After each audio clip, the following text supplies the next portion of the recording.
Hello, I'm Lauren and I am a medical doctor. I work in psychiatry, and I'm really here because I am supporting this campaign to try and get psilocybin rescheduled.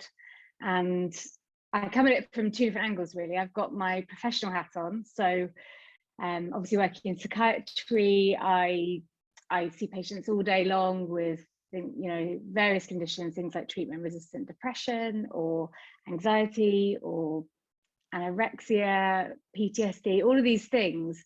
And obviously we do have some great treatments, and for a lot of patients we are able to help them. And at the same time, there is a portion of patients who don't get better. There's a portion of patients who will live for 20, 30, 40 years with a really poor quality of life. And it's really frustrating as a doctor. You go into medicine wanting to help people, and sometimes you realize you can't help them because we've only got so many tools in our toolkit. And the reason I'm so passionate about psilocybin is that there is now so much evidence that it can help many of these conditions. And of course, it's not going to be a panacea. It's not going to help everyone. It's not going to cure absolutely everyone. And at the same time, the research is so incredible and so promising that really what we want is to just do more and more research to look into this. But the problem is that if psilocybin is a Schedule 1 drug, as it has been for a long time now, it makes it really hard for researchers to study it. It becomes more expensive, time consuming. There's just so many constraints and barriers to really performing the research that we need, because obviously we want the evidence to inform change. So it becomes a bit of a catch-22, and it's really difficult. If you can't do the research, then you can't get the evidence, you can't make the change. And really, at the end of the day, it's patients who suffer. It's patients who are having ongoing issues, poor quality of life. And I think what's starting to happen, and what we're going to see more and more as psychedelics hit the news, hit mainstream, as just the general public are starting to see this kind of evidence trickling through, not only in the UK, because we've got to remember that this is happening worldwide. There's lots and lots of research centres that are actually going ahead with research and even rescheduling. The UK seems to be lagging behind, but as more patients see this research coming through, what happens is that they're going to start coming to us as medical professionals and saying, I'm seeing this research, but why can't I get onto a trial, or why can't I access it? And I think it's just going to become harder and harder to be in our position, to know that there is medicine there that could potentially really help this person. And yet we have our hands tied because of the legal status of it, the fact it hasn't even been rescheduled potentially for trials, because that's the thing. It's one thing for it to be rescheduled to be able to run the trials, and then really what we want ultimately is to get patients access. This is all about actually rolling it out beyond that to really help patient groups that we know that the research has shown it can help. So yeah, from a professional point of view, that's why I'm so passionate about the rescheduling of psilocybin. And then I also have a personal kind of mission, I guess. And that really comes from my own experience with cancer. I was diagnosed with stage 4 cancer when I was 30 years old. This was in 2015, at the end of 2015. And at the time I was given a prognosis of about 12 months. The cancer had spread to my liver, my adrenal, sorry, not my liver, my lungs, my adrenal gland, my lymph nodes, and my chest wall as well, the muscle in my chest wall. And they had no treatment to give me. The NHS, which had been amazing, in terms of my physical health, I'd had great treatment since I was diagnosed initially with stage 2. I progressed to stage 3 and then finally to stage 4. And my physical care had been excellent. I'd had lots of surgeries, but there was no more treatment to offer me because the cancer I had, melanoma, doesn't respond to chemo or radiotherapy very well.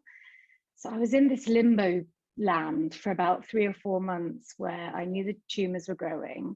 I knew my prognosis was really poor. And I was told I just had to hang tight and hope that another treatment might come around or a new trial might start. But during those kind of 3-4 months, I really felt what it's like to kind of face your mortality. I think so many of us in life, I mean, we all know we're going to die. As a doctor, I'd seen plenty of patients actually dying. I'd pronounced patients dead. So I'd actually been very close to death, probably a lot closer than a lot of people in many ways. And yet when it happened to me, when I was told that I was potentially going to be very soon dying and no longer with us on this kind of earth, it's such a hard thing to get your head around, especially at the age of 30, 31. I was just starting my life. I was really feeling I was kind of getting into my stride, and suddenly you're told your prognosis is probably about 12 months. Obviously, these are statistics. You can always be a little bit less, a little bit more, but really it's pretty bleak to be told that. And I did go into a really, really dark chapter for a few months. And it's interesting looking back, because obviously as a psychiatry doctor, I know lots about depression and anxiety and trauma. And at the same time, I wouldn't necessarily say I definitely did have depression on a level, and I definitely did have anxiety, and I think I was traumatized. But I think death, the kind of fear of death and the fear of dying, what comes up with that, it's got a different flavor. And it is really that existential crisis, it's existential distress. I would be waking up at 4 o'clock in the morning, feeling desperately alone, just really struggling to comprehend what on earth was going on, what the next few months were going to look like, how I was going to die, what it was going to feel like to die, the kind of dying process, really going into those big questions, asking myself, had I loved enough? Had I let myself be loved enough? Had my life had meaning? Had I done enough? All of these huge questions I was just lying with at 4 a.m. on my own. And if you ever wake up at 4 o'clock in the morning, it's a really lonely place to be. The house is quiet, it's pitch black. And you can really go into a really dark, scary, traumatized place, because you just are so alone and so lost and so unsure. And it's that uncertainty that I used to struggle with the most, the uncertainty of not knowing how long it was going to be until I potentially started getting really, really sick. Because I was very fortunate that at that point I didn't actually have the physical symptoms I was experiencing weren't too bad. Other cancer patients can get really sick really quickly, so I was very fortunate on that level. And yet it was really the mental toll that it was taking on me that made me get unwell, I think, and really started impacting my quality of life. I didn't feel very present with my family, with my friends. I was spending a lot of time just sitting on the sofa, not really wanting to do anything. We had Christmas that year as a family, and I really struggled to really be present for it. Like, how do you go about having a Christmas when you think it's potentially going to be your last Christmas? And everyone around me, obviously, because it's not just you that's affected when you have cancer. We often just focus on the patient, but the ripples, it goes out. So, everyone was being affected by what was happening to me. Everyone was experiencing these existential questions of their own, on a different level. And I know a lot of people were protecting me from it. So I only saw part of what was going on for other people, because a lot of it was behind closed doors. Kind of people didn't want to affect me. So, but obviously, everyone else is struggling as well. So in some ways that makes you feel even worse, because then obviously, it's just such a complex situation to be in. And there's obviously things that can help in that situation. There's always things like therapy, counseling. We have talk therapy, CBT, all of these things, and they can help. And for some people, I'm sure they do help. For other patients, potentially maybe things like antidepressant drugs, anti-anxiety drugs can help to a degree. And yet the enormity of the situation, I really feel needs something else to meet it. Because how do you even begin to cope with the idea that in a few months you will no longer be here? And I think for most people, on a cognitive level, I can try and get you to think about it. I can try and say, look, please just take 10 minutes and think about what it's like when you're no longer going to be here, what it's going to be like to die. But what I realized is you really cannot explain it. You cannot, I think, until you're up against it, until it is so close to you, you cannot really understand what it's like to have that fear and to be so scared and feel so alone and so terrified of the finality of it. So that was what I was wrestling with for those months. And obviously there was moments where I was okay and I was able to kind of find some pleasure in life. So it wasn't complete all doom and gloom. And at the same time, there was just this heavy cloud hanging over me. And then by a miracle, I was able to access a drug that helped me. I was able to access immunotherapy. And I was one of the first patients in the UK not to be on trial. So I actually got it through the NHS quite quickly. And I really have had one of those miraculous stories, possibly in such a way that it keeps going. You know, I'm 5 years in remission now, which is absolutely incredible for a stage 4 cancer patient. And yet what I was really struggling with for a long time was, although I no longer have physical disease in my body, you know, I was in remission, I was going for scans still, and every scan was still clear. I still felt really stuck and a bit lost, and I think just really still in quite a traumatized state. And those big questions were still there for me. The existential questions were there.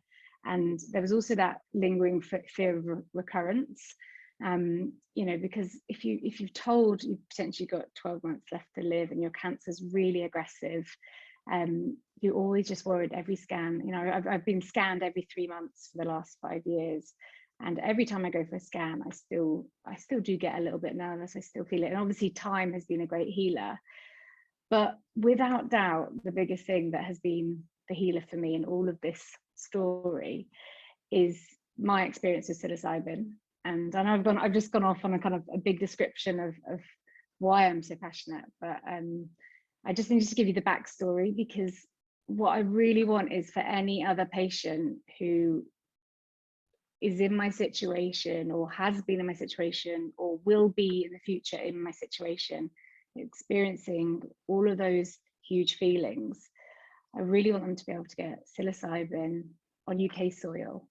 Because what I had to do is I had to head off to the Netherlands, and I went off to a psilocybin retreat, and I was able to access legally psilocybin truffles.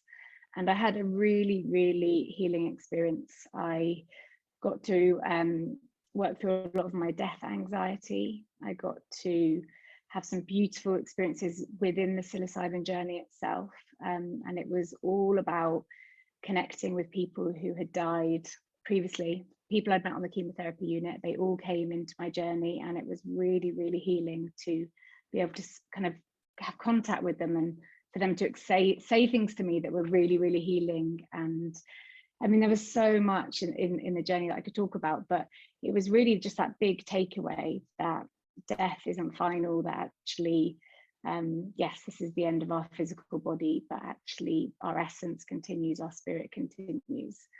And I know not everyone having a psychedelic psilocybin journey will maybe get that exact experience and that understanding, but for me now, I just know that if cancer does come back, if I do, you know, if I do find out my next scan is returned, I will definitely be gutted, I will definitely be devastated, and yet there's a peace and a curiosity that's replaced that absolute fear that I used to have.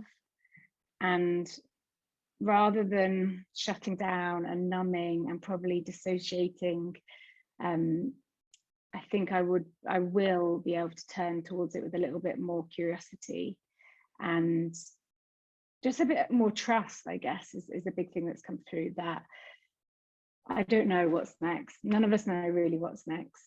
You know, I've never been a religious person, so it's interesting to now have this kind of, I guess, spiritual side of myself. But it's, whatever you may think of spirituality, for me, it's been really healing to open up to something more, to have this sense that I don't know everything, you know, that uncertainty, that not knowing, rather than being terrifying, it can actually be interesting. Of course, I would not want to leave my friends and family and this beautiful world that we get gifted with. But at the same time, who knows what's next? And, you know, the cancer patients that I got to interact with during my psilocybin journey were just, it was so real for me. And having that interaction with them was so real and so healing. But I just think for anyone else, whatever their experience may be, because that's it, it'll be unique to the participant going through the psilocybin journey. But we know from the research, we know from the current evidence that the studies that have been done, a lot of them have been done in the States, and most of the participants said that actually it was one of the top 5 experiences of their lives. It helped them to reduce their fear of dying, their anxiety, their depression. And that's been shown longitudinally as well. It's not just that it lasts for maybe 1 or 2 months, but actually it can last for years. So this is a drug, a medicine that you can have a one-off experience with for a few hours. And yes, it might be a challenging experience, because that's another thing to say. My experience wasn't plain sailing. I didn't have just a kind of blissed out, lovely experience the whole time. There was some depth there, and there was some darkness and challenge. But I think by going through it and actually crying and releasing, that was cathartic. That was healing in itself. So I think there's so much that you can gain from that one-off experience, or maybe you need 2 experiences. But you know, it's not like the SSRI drugs we have, the other drugs that, you know, people take every day.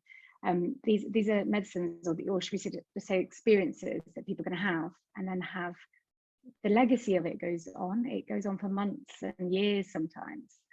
And I just think for anyone, especially with cancer, because obviously, you know, time is of the essence, and what I feel people need is quality of life in however long that period of time is, even if they only have 6 months, even if they only have a year, to have a year where they feel present and calm and more at peace and able to connect with friends and family. I mean, that really is priceless.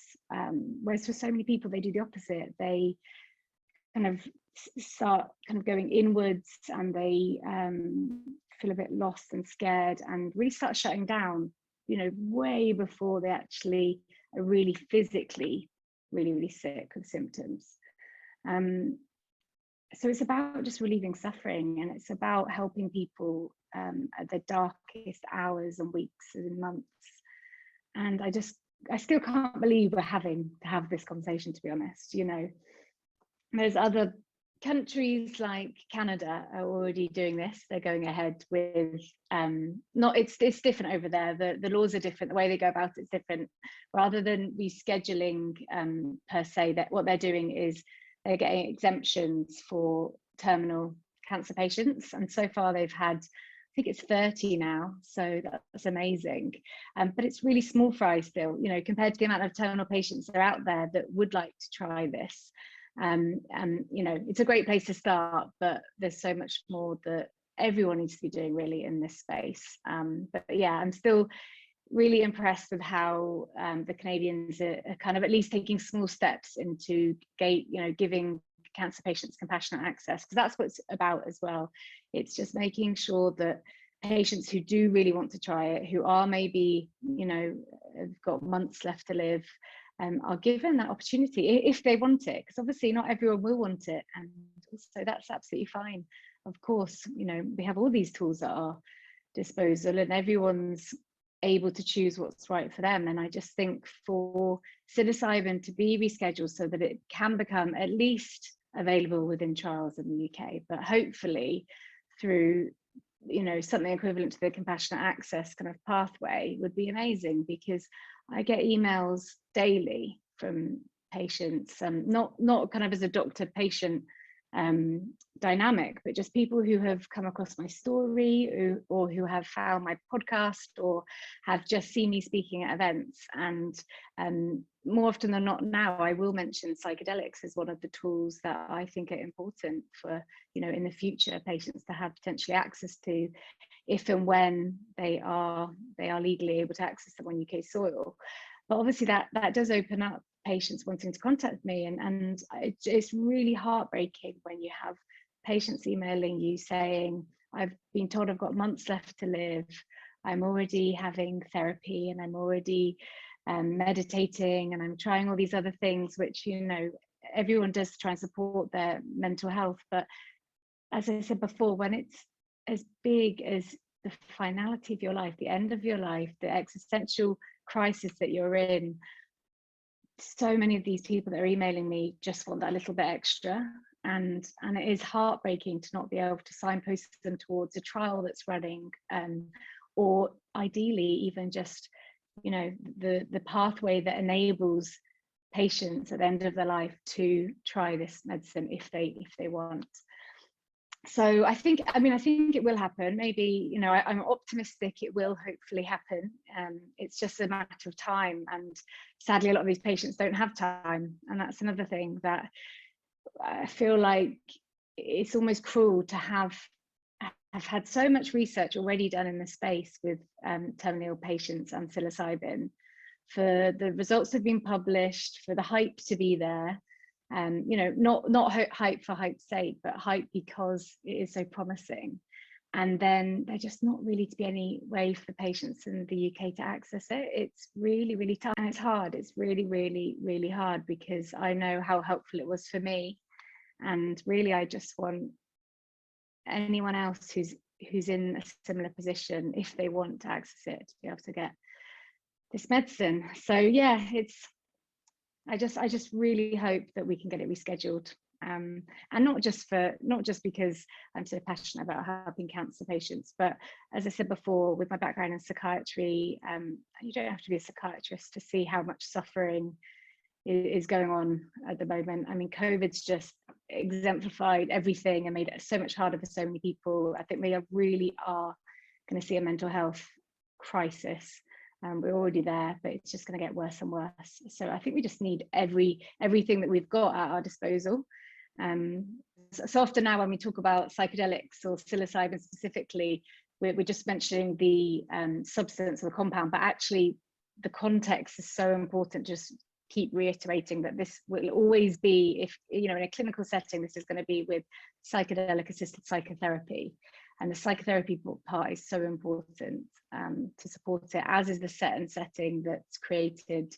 It's not that you just give somebody this substance and, you know, send them off to go through the experience on their own. It's a really held, supported, safe environment, and that's so crucial. And that's another thing, is if people start, you know, recreationally giving it a go, you know, there's obviously going to be people that are seeing the evidence, that are seeing the headlines and wanting to try it, and they will. And you know, it's so important that people, they need that context, they need that psychotherapy, they need the integration afterwards. So that's another reason why the rescheduling is so important. It all comes back to the rescheduling. And I think that the worry is probably for some people that maybe that would encourage people to start using it recreationally, or I don't know. I don't really know what the big worries are, because we know that it's not addictive. We know that the countries that have kind of changed their policies, people haven't suddenly, you know, Portugal's a prime example, people haven't suddenly gone out and started taking drugs just because, you know, the laws have changed. All this is about is getting the patients who need it, the patients who are suffering, access. And we need the research, we need the trials to be able to get more evidence to support that as well. So it just comes down to helping patients, and I don't understand why we've got this huge lag time. But you know, I don't understand really. I just, and I know I'm coming from my own personal experience, and I can only really speak from that. But I think, you know, N=1 study, it's worth me talking about and sharing it, because I have had such a positive experience, and I'm not alone. You know, you only need to look at the other studies to know that many other cancer patients have had similar experiences. So I just really want to help other patients get access to it. So fingers crossed it will be rescheduled in the near future.